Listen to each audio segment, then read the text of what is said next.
live, and there it is. Good afternoon, ladies and gentlemen, and those of you tuning in far and wide, particularly, hopefully, from the Central Florida everywhere. Turning in everywhere from Central Florida, anywhere and everywhere, wherever it is that you are, regardless. I'm News 6 meteorologist David Nazario, and we're back talking tropics over on Weather Center Nazario today. I'm out of the studio, finally caught a little bit of a break alongside a few others from the Pinpoint Weather team after rocking through the News 6 coverage of Hurricane Milton over the last 48, almost 72 hours. Honestly, I can't believe today's Friday. It still feels like a Tuesday or a Wednesday. I want to go ahead and get something out there right from the rip right away. I saw a number of comments on both Instagram, X, here on YouTube, on older videos, older segments. If I am not on the Weather Center during something big like Hurricane Milton, you will find me on News 6, whether it be on television, on their News 6 Hurricane app, the News 6 Plus app, or on the Just Weather channel. Okay, I want to get that right out of the gate because there were a lot of folks saying that I was absent and nowhere to be found during Hurricane Milton. That is not true, but just remember, everybody, I have a full-time obligation to the studio and to our Central Florida viewing area. It does not mean I'm forgetting about y'all, but I want to make sure that I'm plugging in the fact that if I am not on Weather Center Nazario, it is because I'm probably somewhere else blasting through content, and that was the case. We were all fully wall-to-wall since Tuesday, covering down on Milton coverage before, during, and after the storm. So for those of you out there who left a comment, I do apologize if it seemed like I was absent and completely AWOL during the Milton situation. That was not the case. We were hunkered down in the studio, rocking through everything that was going on with Milton, and now we're on to a new topic, a couple of new topics, to tell you the truth, and it's kind of silly that we're even going to talk about this, because is there a potential? Yeah. There's always that potential. It is October. We are fully realizing a backloaded, in every sense of the word, hurricane season. But I definitely don't want to further fuel the fire. I don't think either myself nor meteorologist Jonathan Kagas have seen what we're seeing right now. There is an abundance of just terrible misinformation out there. Folks copy and pasting Helene tracks, folks copy and pasting old Milton tracks. I've seen people even, for some strange reason, and I don't even understand how it's gaining traction, but I've seen a bunch of people sharing Milton, like just bold-faced Hurricane Milton, and people are saying Nadine's coming when it literally says Milton. I don't understand. I don't get it. So we're going to get on here, and we're going to be in a bit more of a casual form here on the Weather Center as opposed to on News 6 and Just Weather, so I can unravel some of the misinformation that is literally just firing all over the internet right now. Florida is convinced that there will be another storm, that there's another storm. I know I'm looking at my figurative watch here, that there's another hurricane going to hit us in about 7 days. Florida is genuinely convinced right now that we are going to get hit in another 7 days. Is there a very low-end potential that something forms in the next 7 days? Yes. And will it be in the Western Caribbean? Will it be in the Atlantic? There's a bit of a toss-up there, and we're going to talk about that here in a moment. If you look out there right now, though, we have some pretty good news for us here in the Southeast as our recovery and rescue ops continue to go on. Milton has brought down fall into full effect for us Central Floridians. And right out of the gate, we have 66 people watching. I don't anticipate we're going to have a lot of people at all. This channel is nuked. I have not been on this channel. I haven't had many people sharing this channel, so I don't anticipate more than like 100 people, period. So please share this information, like this video. I'm not even going to talk about, subscribe, whatever. At this point, I'm more focused on News 6. I love our community. I want to keep this community, but I am not worried about subscriptions. I'm not worried about views. I am worried about getting the right information out. So I'm going to tell you right from the jump start, we're looking at dry weather, really good weather here in Central Florida for folks who are still trying to put their pieces back together, trying to put their lives back together in the the northern portions of Florida, as well as the southeast United States, and now for us here in Central Florida. The Republic LLC, I don't have time for this right now. I do not have time for this right now. Milton is gone. So I don't know what you're talking about. I do not have time for trolling. I really don't. And Brevard County did get hit pretty bad by not only Milton and tornadoes. So if you're going to put information that's in the chat that's just as bad as the information I'm trying to dispel, get up out of here. Somebody boot him from the chat, and that's all I'm going to say. We are recovering from Milton right now, and thankfully Florida is playing along. And we have a lot of dry air. It is cool out. This was the first time in a long time to where I was actually driving home from the studio yesterday. I had to roll up my windows because I was a little chilly. I'm like, wow, okay, that's good stuff. So we are all in the clear for the next several days. We're going to have a pretty quality weekend, and Mother Nature is going to kind of rein it in finally, this random pop-off peak of hurricane season that we realized pretty much 30 days to the T after the traditional peak of the hurricane season has calmed down. We do have some areas we want to watch. Leslie did manage to refire up into a hurricane. That system has completely been knocked out. It's been sheared apart by pretty much the same wind shear that's also ripping at post-tropical cyclone Milton right now. None of them are going to be an issue for any of us out there, thankfully. We do want to carefully watch, and I would argue this is the one that I really want us to pay attention to, is Invest 94L. Not a lot of people are talking about 94L because they're all focused on hyping up this phantom storm that's apparently in the Caribbean right now that none of us know or have any essay on. I don't get it. If you look on the water vapor satellite shot, we do have some moisture down there, but nothing on the satellite right now, nor do we have anything that's developing anytime soon. And yesterday I did a news segment that people are also ripping into because I mentioned we have a model showing a system, but that's it. And I don't think the message was particularly received as I hopefully intended it would. I showed a model with a storm, but made sure to say, this is it. And these models go very much so back and forth. The solution the models are giving us right now are not coherent at all. One day there's a storm hitting Florida. One day there's a storm hitting Dominican Republic. One day there's a storm hitting Nicaragua. One day there's a storm hitting Louisiana. There is nothing concrete about this right now. And it's kind of a shame that there are thousands, if not millions, of people hurting right now from actual legitimate storms. And we have all these other folks trying to fuel the fire, stoke the flames, and I know exactly why it is. It's not for the sake of getting information out. It really isn't. I'm being very cut and dried right now. If this is not the type of information that you want, please politely exit the live stream or do not watch beyond this point. But I'm legitimately just frustrated right now because there are many people in my area, like right outside my house, who are hurting right now. Friends of mine, loved ones of mine. My family up in DeLand is flooded. I got a video from them driving through feet of water in their neighborhood. This is not about spreading quality information. They're milking the fact that Florida is a battleground for tropical cyclones, and while the algorithms in the search bars are still loaded up with hurricane this and that, they're like, this is my time to get my subs up. And that's bogus in my opinion. There's no confidence that anything is coming. In fact, there's more confidence in 94L, and I don't see anyone talking about that. I could go on and on about 94L right now, as opposed to this mystical feature in the Caribbean right now. So let's go on over, and we'll go ahead and kind of sum up the live stream right out of the gate. 7-day outlook from National Hurricane Center. If there's a hurricane expected to hit Florida in 7 days, where the heck is it? I don't see anything. We would have a big old red thing down here in the Caribbean right here. Let's go ahead. I'm going to do us all a favor. There it is. There's Nadine coming in. There it is. Yeah. No. And again, we have 94L right here that National Hurricane Center is thinking that they're going to drop the chances over the next 7 days because as this system propagates and moves off towards the west into the central MDR, we currently are not in a favorable pattern. So it is likely to lose a lot of its thunderstorm coverage. It's going to wander into a bit more wind shear and more subsidence sinking in the atmosphere.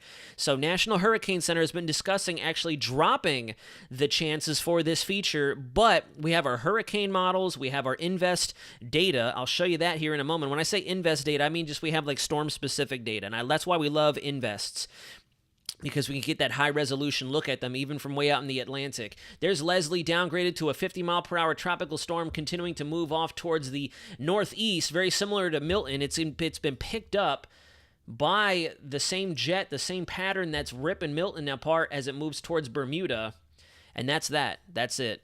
Now, could we possibly see a tropical weather outlook with a yellow blip down in the Caribbean? Yes, I do think so. I think if models slowly but surely continue to interpolate and build confidence that there's something that might try to develop down there, we could get a TWO in that general area, another yellow blip. It is a favorable spot. And remember, we are getting into middle October, so to see something down there is not far-fetched.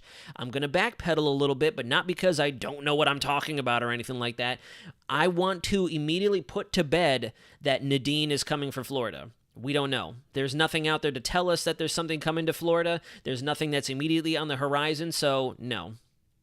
No.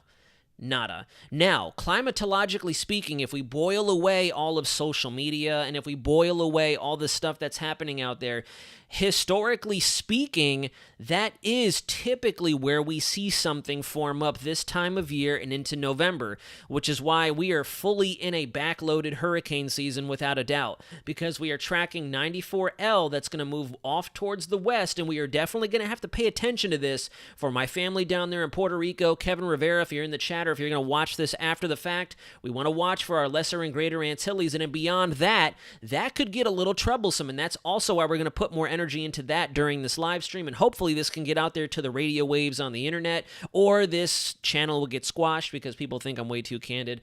I don't know. That's neither here nor there. After that, maybe something disorganized might try to form up down there. The only one that's forming a system right now is the GFS. That's it.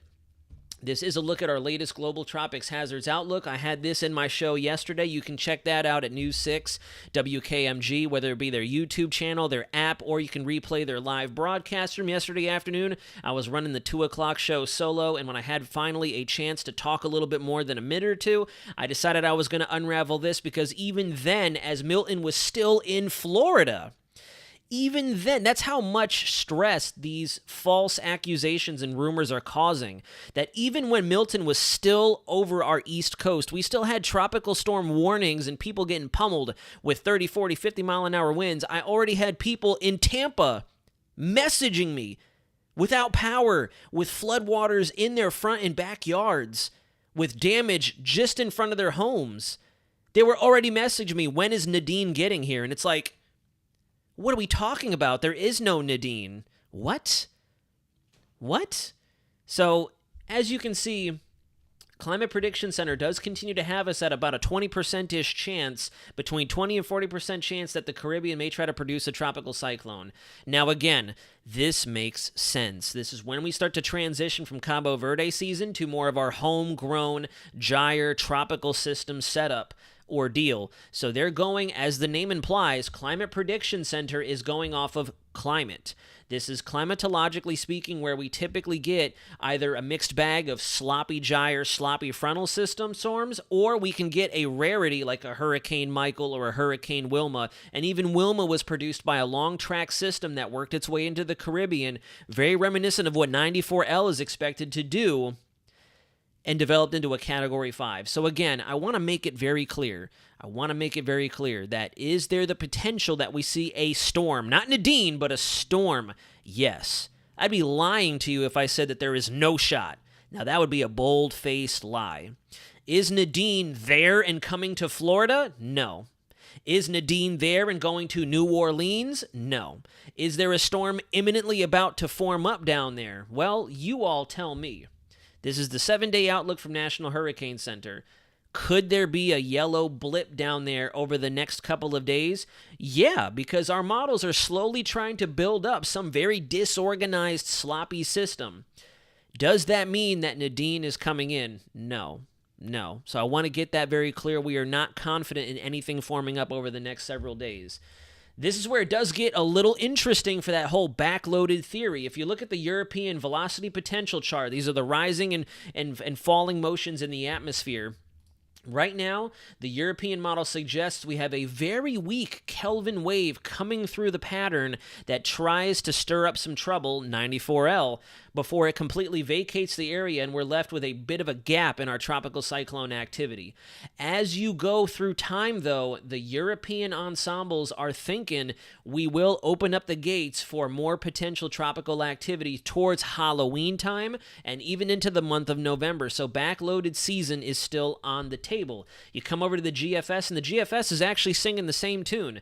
We get a little bit of what looks to be a weak Kelvin wave in the pattern. Remember those waves that crash through in the equatorial regions that help to stir up a little bit more moisture and rising motions, even though the MJO may be in a non-favorable configuration, this could still produce something. It could. It definitely could. But then, again, in line with the Euro, we're in a more so unfavorable setup with our MJO propagating into the maritime phases, which typically suppresses activity over the Atlantic. Does not mean it will suppress activity close to home, because we're slowly getting closer to that period of time where we just naturally generate tropical cyclones because of the warm water, frontal systems, and they could try to spin up at a moment's notice. And then again, GFS, in line with the Euro, shows end of October into November could possibly get very favorable again, so we could have some late season storms.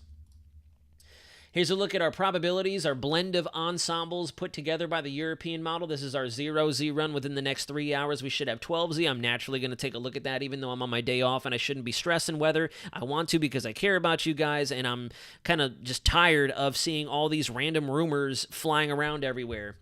If you look, this is 18 October, and you can see the elephant in the room here. Everyone's talking about down here, and the Euro only has a 15 to 20% chance of development by October 18th. It feels like August. By October 18th. But then take a look at this. The depression probabilities for 94L are already all the way up to 85%. 85%. And that's moving right towards the Leeward Islands, who have already had to do battle with the dry wave version of Debbie, have had to do battle with Helene, not Helene, I'm sorry, I was going to say Beryl with Ernesto. Honestly, the fact that we've had so many impactful storms, they're all blurring together at this point. So we want to watch 94L a little bit more, I think, than the Caribbean. Right now, it's only the GFS hanging out, popping off a storm, and I am going to show it. I'm not going to be afraid to show it. Here's a look at a comparison. I love weather models for being able to pull up a side-by-side chart. We have our spaghetti models for 0Z of the Euro on the left, and then on the right-hand side, we have our GFS ensembles at 6Z. As you take both models through time, as you get closer to that 18 October time frame, look at the difference. You have ensembles lighten up. Everyone would panic, oh shoot, the spaghetti plots over on the GFS down there for the Western Caribbean. You turn over to the Euro, nothing. Zilch. We have one member of 51. That is probably, literally, I would argue, like 2% of the model is confident that something may try to develop into an organized low pressure. So yes, we have the GFS, but if you're looking at it from an actual forecaster's perspective, that's another thing I really want to unpack between significant weather and explain to you all thoroughly what it really means to build a forecast. Mike in the chat will testify to this. There are so many other people who will back up and reinforce and support the weenies, as I call them, for showing a model run. This is their forecast. No, it's the model's forecast. It's the current model's solution. There's no thinking to it. You all out there in the chat right now can pull up the 12Z GFS and say, hurricane, lock it in. That's not your forecast. That's the GFS's outcome for 12Z. So I want to show you all what it truly means to create a forecast and present it to you guys. And my forecast currently is I am not confident that anything big and worth discussing is forming in the Caribbean. We have our GFS ensemble showing something, and that's it, which means the GFS is confident that something may form, but no other model is confident, which tells us as meteorologists we're not confident. Is it an area that we're watching? Heck yeah, we're still in hurricane season. We're watching from the Gulf of Mexico all the way through the Atlantic Basin, always. We're always watching. I wake up in the middle of the night and I'll check models to see if anything's changed, because that is the start of the investigative process as a forecaster. That's how you start to build your forecast. No one on this planet, I don't care how seasoned you are, I do not care if you're Jim Cantori, Al Roker, James Spann, whoever you want to put on the table who's been doing weather for 20, 30, 40, 50 years, no actual weather forecaster is going to wake up in the morning and say, I'm forecasting a hurricane based off this one model run. Nobody will. That's not how it works. That's not how we're taught to operate. So you go further in time, and what gets really interesting is this split here. That's why, again, I'm watching both. I'm not saying there will not be a storm. I'm saying there is no imminent storm, okay? There's a difference, and I need you to not either manipulate my words, and I need you to not misconstrue it. Am I saying that there is no chance anything develops? No, I'm not saying that. But am I telling you that Nadine is coming to Florida? Absolutely not. There is no Nadine. We don't have a named storm. We don't have anything on the map right now, but there are areas that we are focusing on. So let us do our work. Let us do our homework, and then we'll tell you when it's time to start to focus up and maybe start to watch. Right now, you don't need to watch anything. Right now, I know you all are watching, and I love you all for that. You're always a phenomenal audience, but there's really nothing to pay attention to. There really isn't. Let us look at these areas of interest, okay?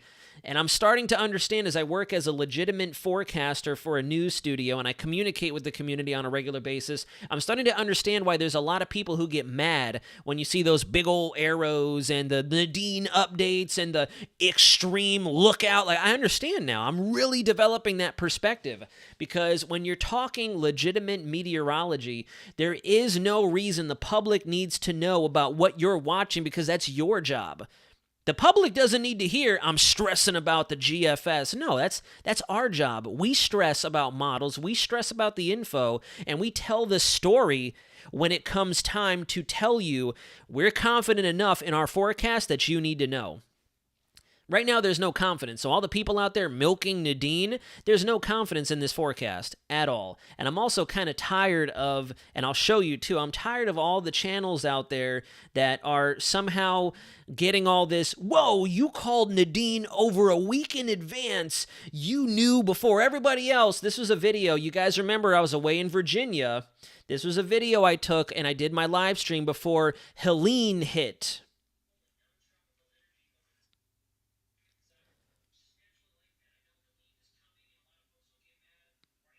So, as you can see there is nothing to really be concerned about in the immediate horizon, and the fact that, anyways, I'm not going to go on a whole tirade. We're just going to continue to move the stream along. So here are our spaghetti plots for. Whoops, I still have my video playing in the background. Here are the spaghetti plots for 94L. This is the euro, okay? And as you can see here, the euro has more ensemble support, more generalized agreement for this system here, 94L, which is actually on the game board, okay?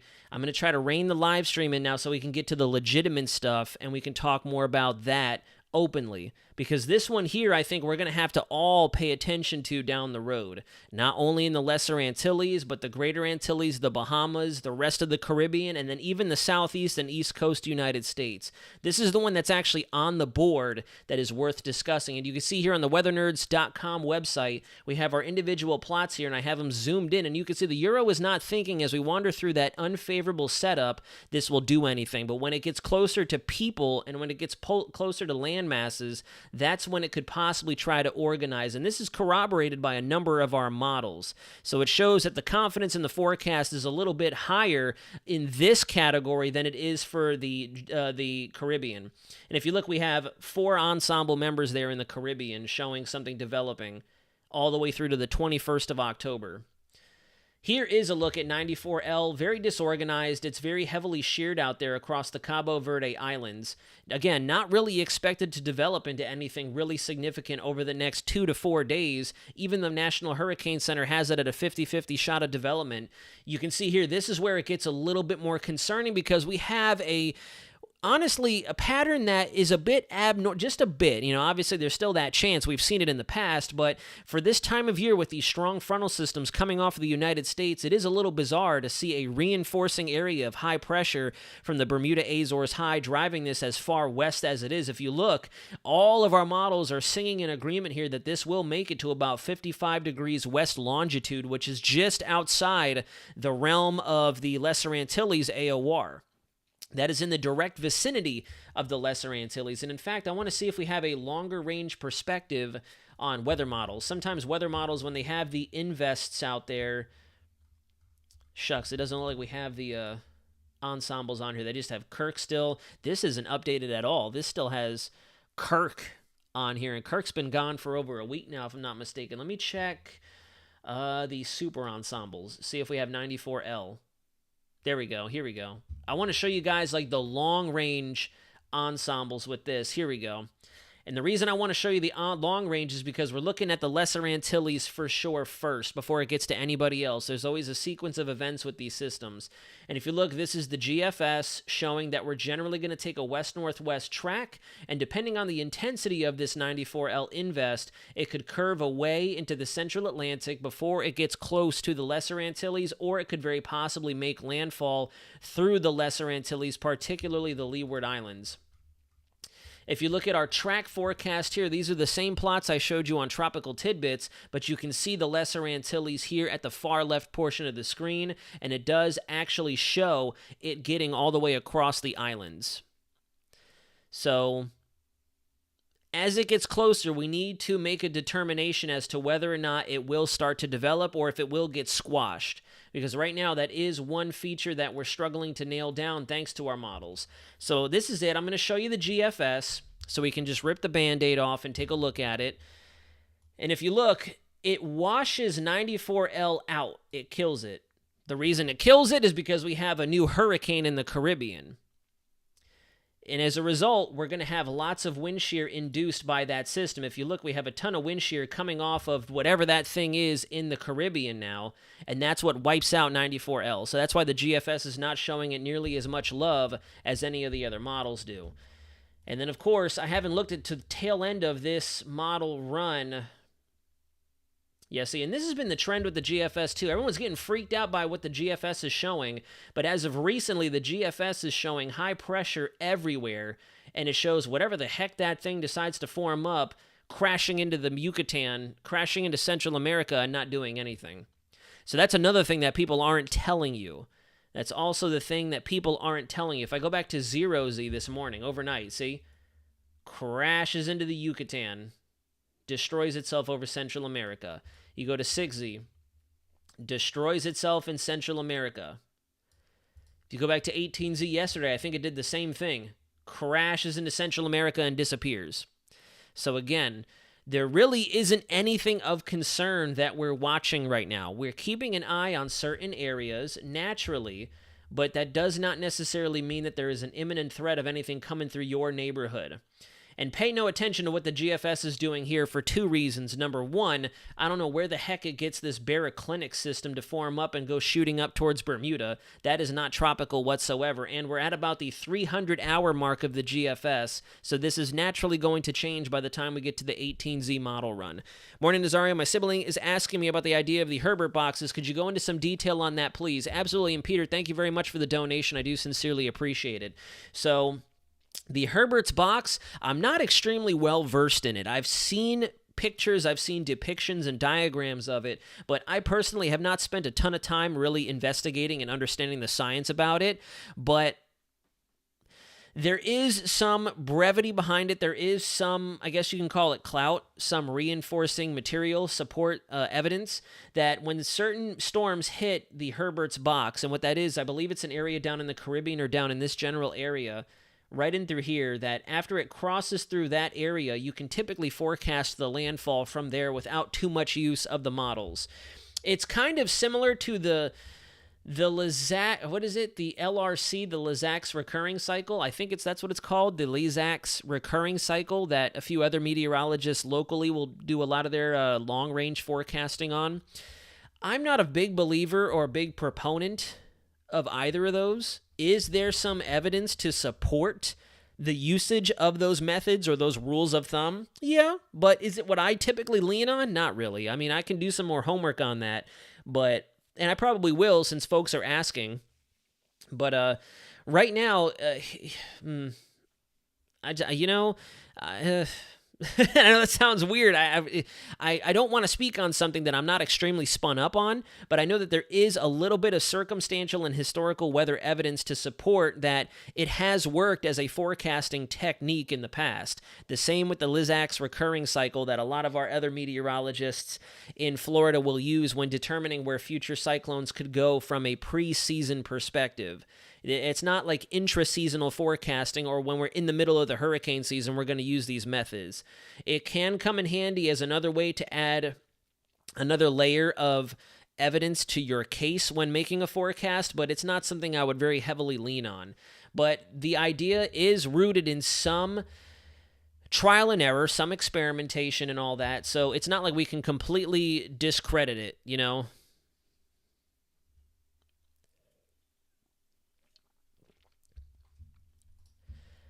Now, if we come over to the European model, we don't have the long-range 12Z in just yet. We're going to move to the 0Z. And if you notice, a very, very, very big difference in what the European model is showing versus the GFS. If we fast forward to the 19th or the 18th of October, right about that same time, 18, 19 October, we have a tropical storm to the north of the Leeward Islands. But then if you look at the Caribbean, we have a frontal system coming down, driving rain chances up. Could that spin up a weird system? It could.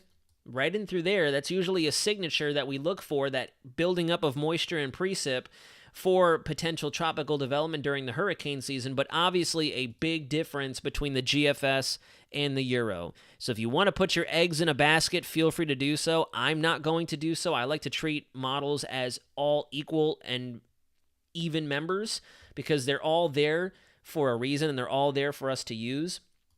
But you see the Euro is putting a bit more stock in 94L developing into something. What's very interesting that we want to watch over the next several days is we have one dominant high pressure out over the Atlantic that steers it west, and then we have another dominant high pressure that sandwiches it down towards the southwest before it can actually escape to the north. One model solution, this has been trending on a couple of model iterations. If I go back to 12Z yesterday, you can see more or less that we have that same system tracking in, but it washes out because now we have a whole mess of different features ongoing, not only here to the north of the Leeward Islands, but down here and then out in the Gulf of Mexico. So it does show something weak and very sloppy on the 20th of October, but as you saw just now, it completely changed in 12 hours. So is it an area that we're watching and investigating? 150,000%. Yeah, heck yeah, we're not taking our eyes off of it. But right now, I'd put a little bit more stock in what happens with the 94L during its trek west through the Atlantic and something that bears watching. Haven't looked at the full Canadian model run. I did notice that it was favoring 94L over the Caribbean, but let's take a look together. I have not looked. And look at that. See, so even the Canadian model is putting a bit more faith and allegiance into 94L, putting it into the Caribbean, and that's where things can get interesting. That is definitely where things can get interesting. And it has another upstream wave out there over the Atlantic as well. And then finally, last but not least, haven't looked at the full iteration of the Icon. The Icon has kind of backed up the GFS. But even here, looking at this run, look, going all the way out in time, there's a weak low-pressure area there in the Caribbean, but it looks to do exactly the same thing as the GFS is showing right now. I'll zoom us down in, and if you look, it forms right there and pushes into Central America, Belize, the Yucatan. So this model is also showing a disorganized, sloppy area of thunderstorms pushing into Central America. So I don't know about you all, but that is not a confident outlook at all.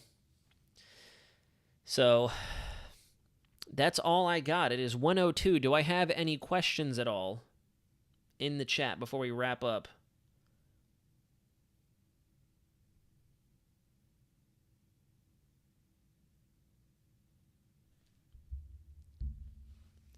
JJ614 this year has definitely been incredibly reminiscent of 2004. Something that we've talked about here on this channel for many, many, many, many, many months. You all can refer back to all of my live streams whenever we would discuss the tropics back in February, March, April, etc. And we always somehow managed to circle back to 2004. So it is very eerie that that long-range theory is actually reality now. So very interesting. And that has been kind of the track record, which I'm very thankful for much of this hurricane season. That we've actually been fairly spot on in our predictions in our community from start to finish, from January up until now. Scrooge McDuck, thank you very much for that. Folks also got mad at me yesterday during my hit on television for saying that, because one of the anchors, Justin, asked, what are my thoughts on everything that's been unfolding? And the first words out of my mouth for the team, not for me, for the team, and I think people didn't understand that, but my first sentence was, I'm very glad that we had this forecast. I'm glad to say that this was exactly what we forecast. And I know a lot of folks are going to manipulate that and play wordplay. Weather sometimes is like politics. But when I say statements like that, what I'm saying is, I'm glad we had the correct message for all of you available. We weren't like some of these other sources out there that one day they're saying that Helene's going to hit Texas, then Helene's not going to do anything, then Helene's going to hit New Orleans, then Helene's going to be this, like, Milton's going to do that, Nadine's out there, that's what I meant. And I know a lot of people are probably going to take that as, this dude thinks he's hot, blah, blah, blah. But no, when I say things like that, and maybe I'm putting too much faith in the messaging, and maybe I'm putting too much faith in people to use context clues, but when I say things like that, it's because I am very humbly proud that myself and my team members, Jonathan, Michelle, Samara, Candace, Julie, we all communicate the same worthwhile information, and it is correct. So when you guys receive that information, you know exactly what to do with it. So when I say on air or on here or on Just Weather on News 6 that I'm very glad this is exactly what we forecast, because I know we have a lot of people watching and a lot of people paying attention. We're not going to steer you awry. We're not going to steer you astray. So, yes, we are going to take advantage of the winds that we get this hurricane season, because it has been very impactful. There have been millions of people who have been impacted by this hurricane season. Yeah, we haven't gotten to 50 named storms. Yeah, we haven't hit 300,000 ACE. Yeah, it's a bust to somebody watching from in the middle of Minnesota or something like that. But we have seen millions of people impact, hundreds of lives that have been taken by this hurricane season. Just from that tornado outbreak that we received from Milton alone has been beyond what 2023 did to the entirety of the hurricane season.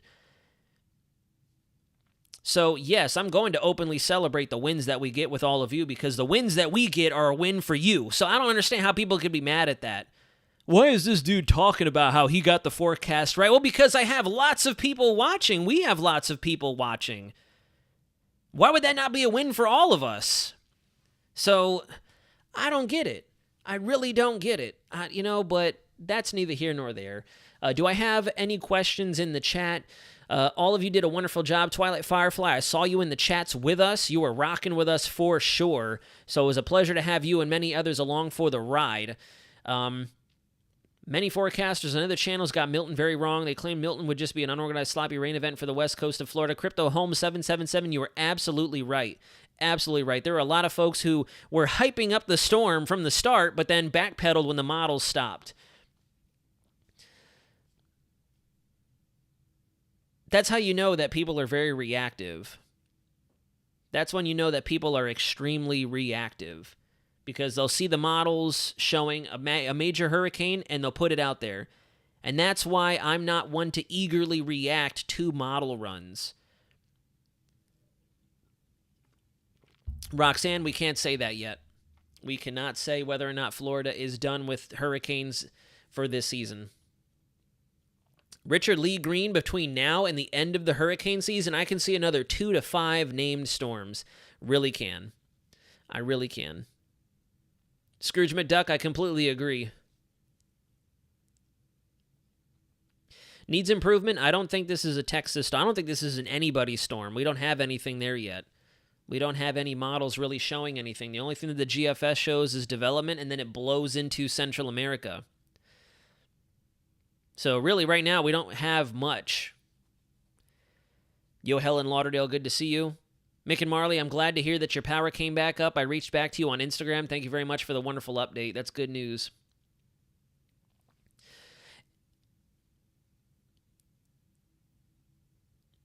Yeah, Yorkie Forever Board, Yorkie _Forever Board brings up a phenomenal fact in the chat right now, because he's absolutely right. And I can show you all too. Let me not look it up on my actual stream so that way it doesn't completely look like organized chaos unfolding. But let's see here. We'll go to the oldest, because I know what the thumbnail looks like. Let's see.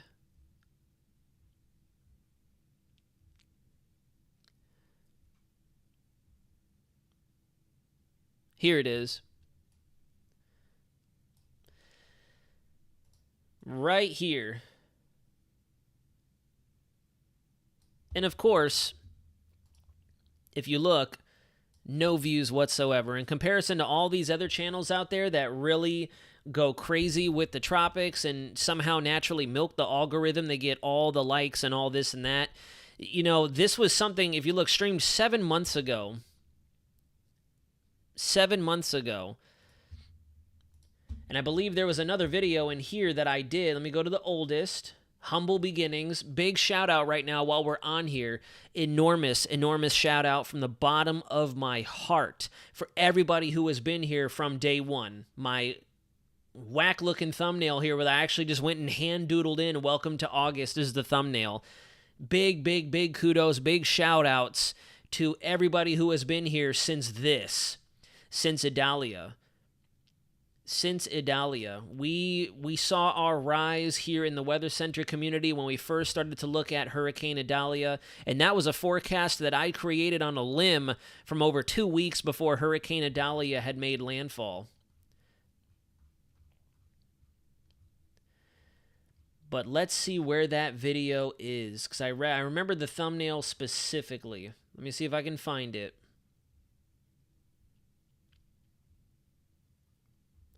No, it looks like I missed it already.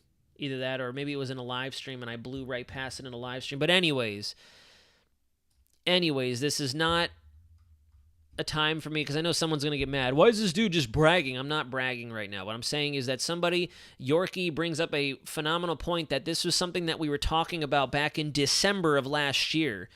We were already discussing the possibility that Florida could be one of the main areas to monitor for impacts just based on our seasonal outlooks, just based on our seasonal data.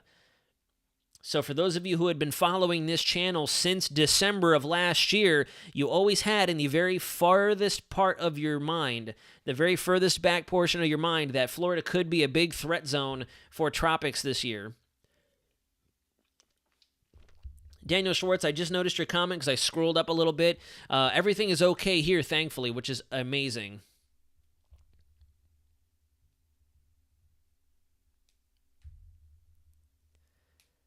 I do remember FaZe Jarvie, as a matter of fact. Yo, Helen Lauderdale, I do.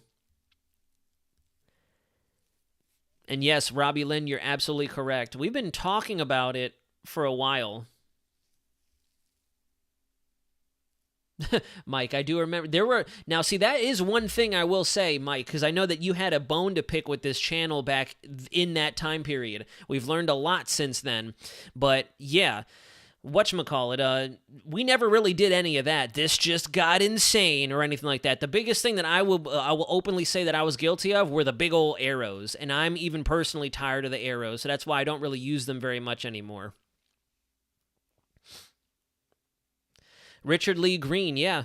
Everybody out there was talking PTC 22. That was Vince that formed over 7 times in a row, and then nothing happened.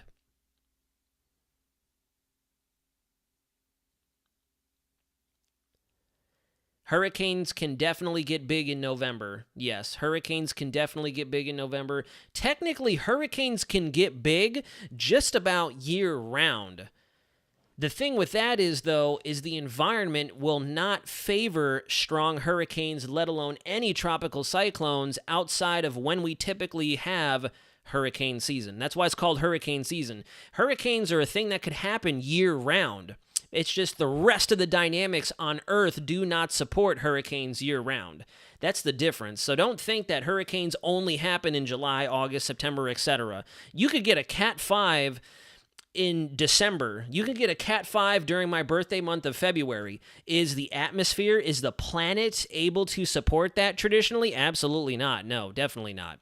But hurricanes are a thing that could happen at any point in time. Just like you could technically have a snowstorm at any point in time. It's just during the summer, during certain parts of the year, other segments of the globe in different hemispheres are a lot hotter and they don't, you guys understand. Braden's Weather Channel, I see that you've been more or less asking the same question over and over again, and we can't answer that. That's too difficult to answer. Too difficult to answer if we'll see an East Coast major hurricane. There's no way to tell you that right now. No way. Does the pattern support it? No. Do the models show anything in the next 2 weeks? Yes. But do they show them coming for Florida? No.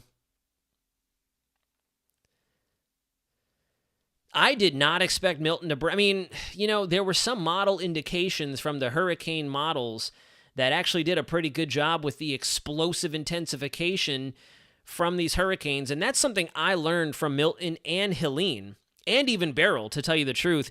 It pains me so much to still see seasoned forecasters out there downplaying storms, even when the models are screaming in our face time and time and time and time again that it's something worth watching. So did I expect it? I wasn't 100% in for the sub 900 millibars, but was there a possibility that it could? Oh, absolutely, yeah. If I were to show you the half A, B, H wharf during the life cycle of that storm, even the first runs that we got, they deepened that thing all the way down to 920, 930.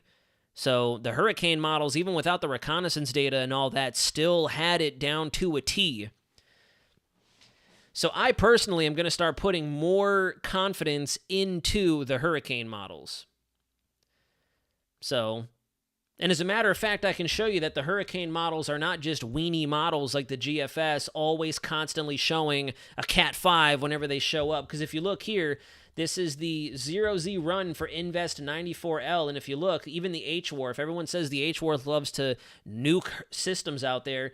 Doesn't really do much with it. It looks like it slowly tries to develop into next week. So definitely something we want to watch. But as you can see, throughout the entire 126-hour run, it really doesn't do very much. So that's obvious. That's evidence right there on the table that the hurricane models, even without reconnaissance data, even without an actual closed low, it's not like they're just going to completely go Cat 5 for every storm out there. If you look, this is half A for 94L, 1,012 millibar area of bleh. If you go to the half B loves to become a powerhouse with these systems. It really doesn't show much of anything besides a very, very broad area of circulation, 1,011. So it goes to show the hurricane models are a phenomenal tool. So... but that's about it. I got to start getting ready to hop off this live stream and go continue on with my day. I've actually got a lot of things I got to catch up on since we were in the trenches at studio, or at News 6 the entire time. Joseph, right now, no, I wouldn't say that they're on the game board. For future systems, absolutely. As these frontal systems come off, they can find a way to try to get into the mid-Atlantic or the Northeast, for sure. Zen, you're absolutely very welcome. Houston Media HD, I'm glad our hurricane season is over. Beryl was bad enough, but what Florida has been dealing with is worse than what we've dealt with. It is probably 90% over for you guys in Texas. Is there always that potential that we see a homegrown tropical cyclone try to form up and work its way up there? Yes, definitely. Tropics are a very, very frugal and intricate game of chess. If the right storm forms up at the right time in the right spot and moves in the right direction between the right features, it'll make landfall wherever it wants to. For sure. It is definitely like a game of chess.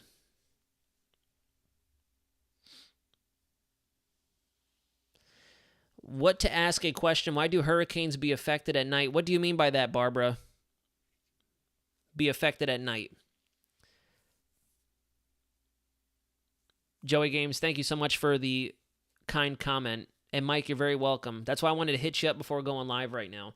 So in summary, Nadine is not out there. We don't have any imminent development right now. We're not expecting any imminent development, but we do have areas of interest. And when I say areas, I don't mean storms. I mean just geographic, oceanographic areas that we're watching. We're watching down in the Caribbean. We're watching in the Gulf. We're watching across the Atlantic. And there are particular areas that we watch during certain parts of the year.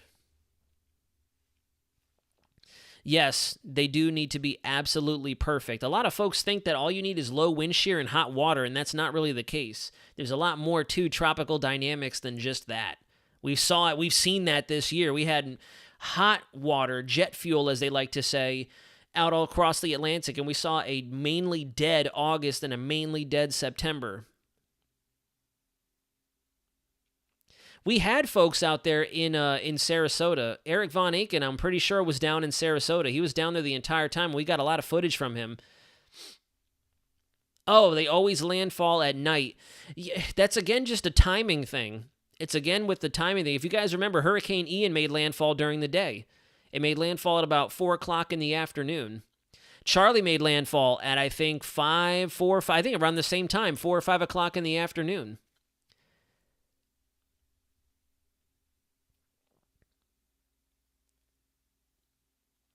Yeah, Yorkie Foreverboard, there is a thing called diurnal maximum and minimum. Maximum is overnight, minimum is during the day, and I can unravel that at a better point in time. But alrighty, y'all. Again, I apologize for this very, very brutal, candid, casual live stream. I know that we dropped professionalism every now and again, but that's why I still like having this channel, so I can talk very vigorously into the camera without having to worry about things. Obviously, this is going to go out to the internet, but still, I feel as if nothing I've said has been inaccurate, nothing I said has been offensive, but if it was taken in that sort of connotation, then I do apologize. I just don't want people freaking out and spreading the wrong information because it's dangerous, and that's how you get people hurt. And we don't need that right now. There are people hurting. There's already people actually hurting. We don't need to be spreading information that people could get hurt while everyone is already hurting. All of Florida is hurting. Florida has been chaos all hurricane season. We saw vicious flooding with Debbie. We saw all-around impacts with Helene. We saw all types of different phases, I feel, with Milton. We had the tornado outbreak phase, we had the preliminary phase, we had the ongoing phase, and then we had that after the backside phase. So Milton actually wasn't very slow. It's just because of all the precursor stuff that made it seem like Milton was a slow mover, but that thing was ripping along. It made landfall 4 to 6 hours ahead of schedule, so it was moving very fast. National Hurricane Center was waiting for it to slow down, but it didn't. It made landfall at 8:30. It was coming into Central Florida, getting the worst of it in Orlando, where Jonathan and I were outside in it, and it was coming through at midnight was when we started to feel the worst of it, so it was moving. It was moving fairly quick. It's just the system itself was spread out into different phases. I was saying it like a sick man's version of Jumanji. The first player rolled the dice, and we had all that preliminary, priming us for flash flooding. Then you rolled the dice, and we got over 100 tornado warnings in the span of what felt like an hour or two. Then after that, you rolled the dice, and we ended up with actual Milton's landfall and a major hurricane. Then we rolled the dice, and we had the sting jet on the backside of it as it was transforming into a non-tropical low pressure. So it was just a mixed bag of threats, and everybody felt a little bit of something. It was so difficult to find out information from law enforcement that we had multiple fatalities from some of our long-track tornadoes from Milton. Horrible. Horrible.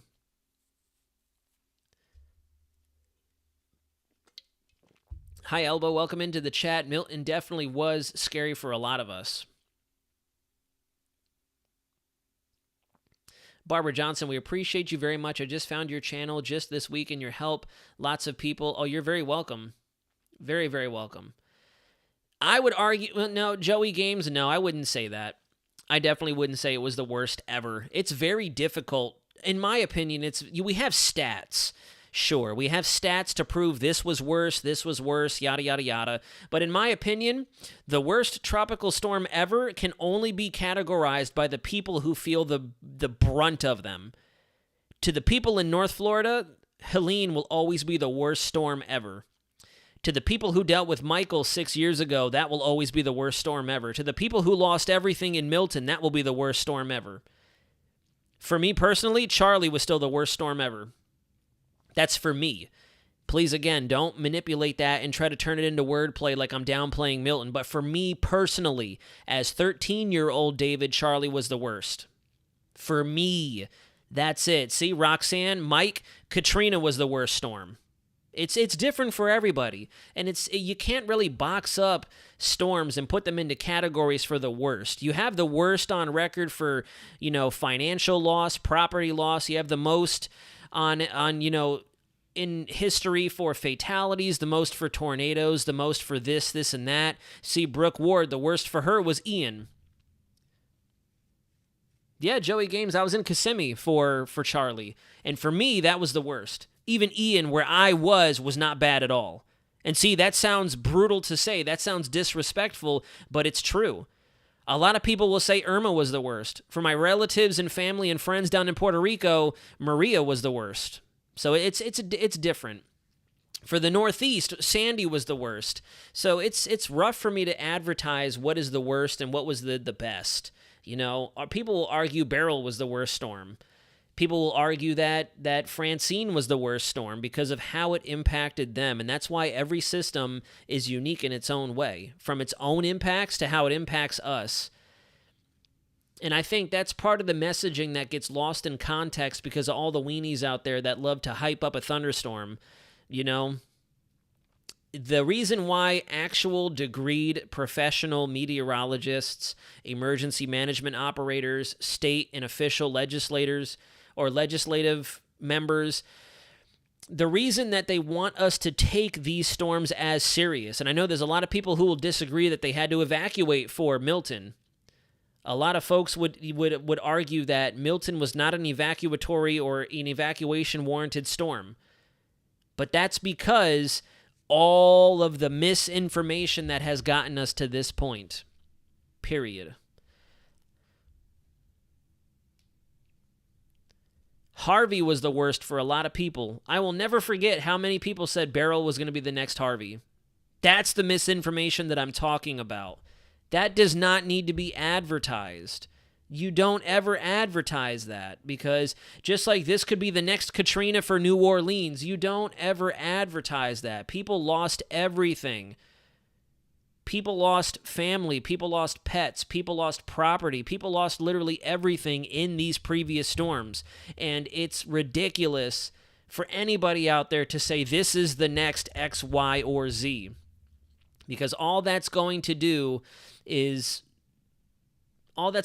just continue to add insult to injury, fuel to the fire. You'll never catch me saying this is going to be the next Charlie, this is going to be the next yada, yada, yada. You'll hear me say things like comparing it to these storms to try to give you an idea of what to expect when talking the forecast, but I will never, ever, ever say this is the next this, period. No, that's wrong. That's inaccurate. That's dumb, truthfully.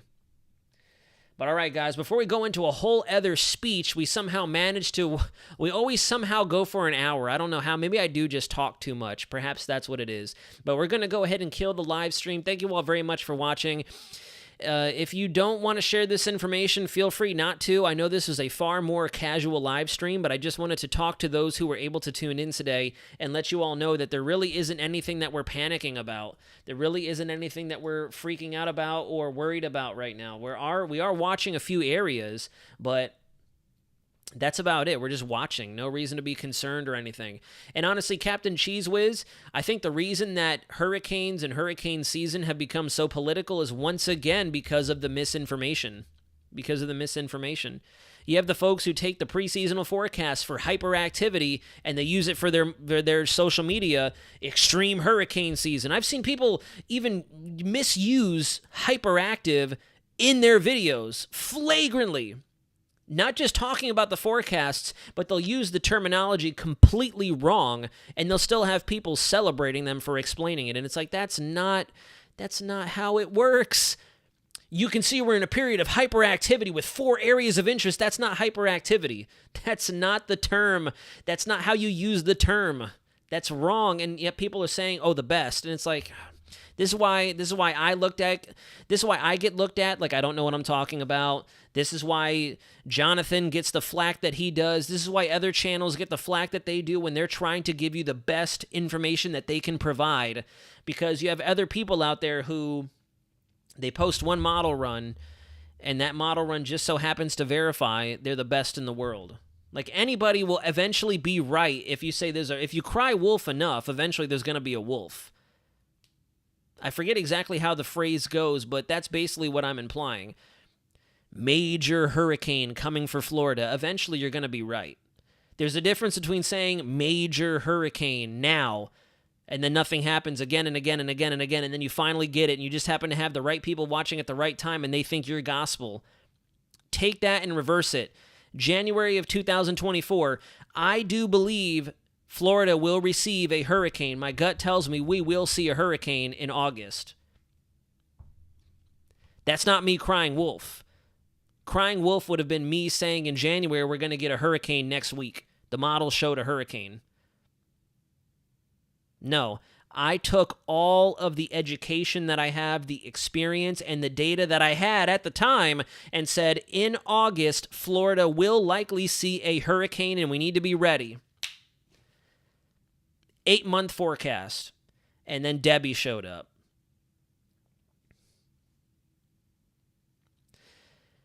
And that's all I'm going to say about that. There we go. Thank you, B-Loke. A broken clock is right twice a day. There we go. Very true, exactly. So yes, I will take the wins that I get because we have a pretty big audience that we broadcast to. So when you're right, it's a huge win as a weather forecaster because you got the message across to the people who needed it. So yeah, I like to celebrate my wins. I do, especially when I have such an incredible team in News 6 who help me discuss and who help give me that mentorship and that extra guidance that I may not have at this point yet. Heck, yeah, I will crack open a cold one and celebrate that I managed to talk to X people today and give them the information they need to get their family, their friends, and their property ready to rock. I will. Some people may look at it in the negative and say, why are you talking so much about nailing a hurricane? This hurt people. And it's a yes, but I got you prepared for it. Unfortunately, that is the reality with these significant weather events. There's no way to escape them. It's going to happen. When we're confident that there is a major hurricane coming, something is going to happen.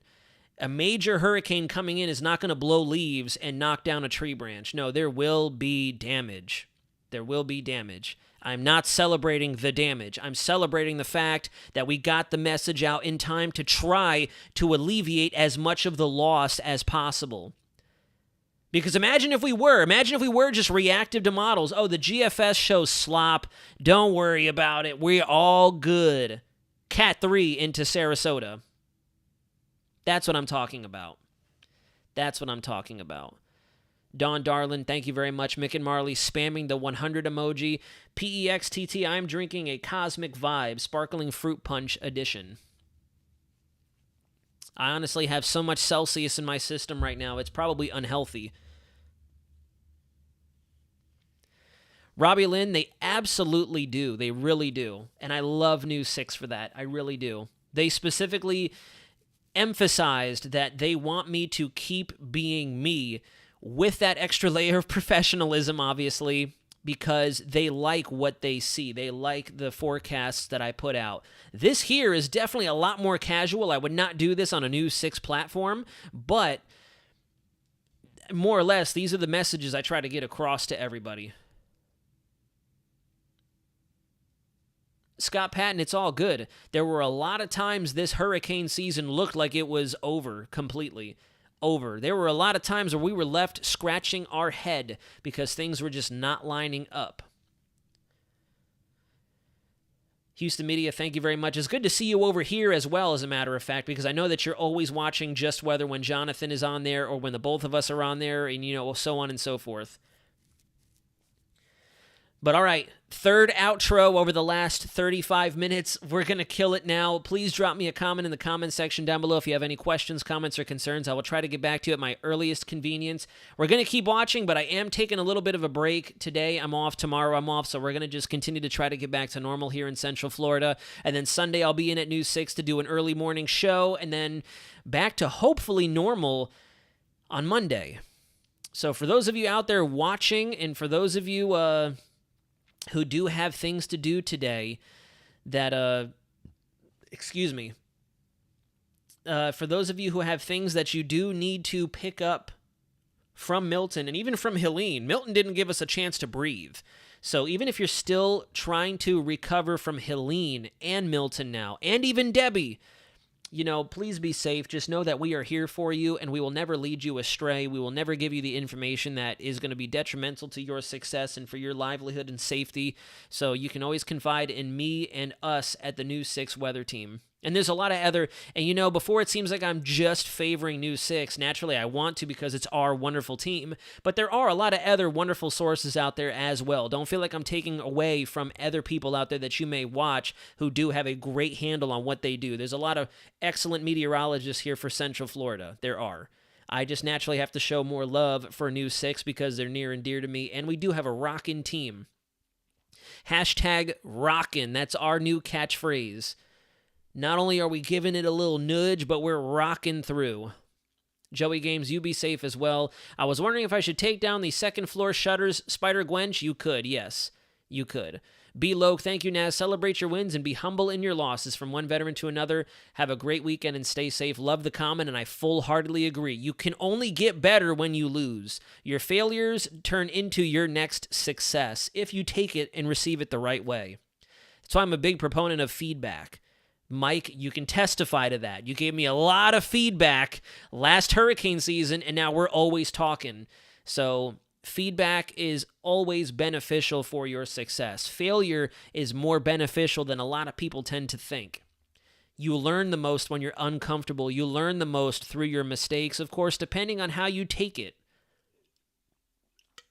But before this turns into a motivational speech and we're on for the next hour, I'll see you all again very soon. God bless. I love everybody out there. You've always been a wonderful audience. We have now officially not only ridden out a Dahlia together, but we have now ridden out 3 hurricane seasons here in our home state of Florida this hurricane season. We're not done yet, so you can always definitely rely on the fact we're going to be in your corner regardless of what Mother Nature throws at us. And we will talk to you again very soon. But until then, this is Weather Center Nazario signing out.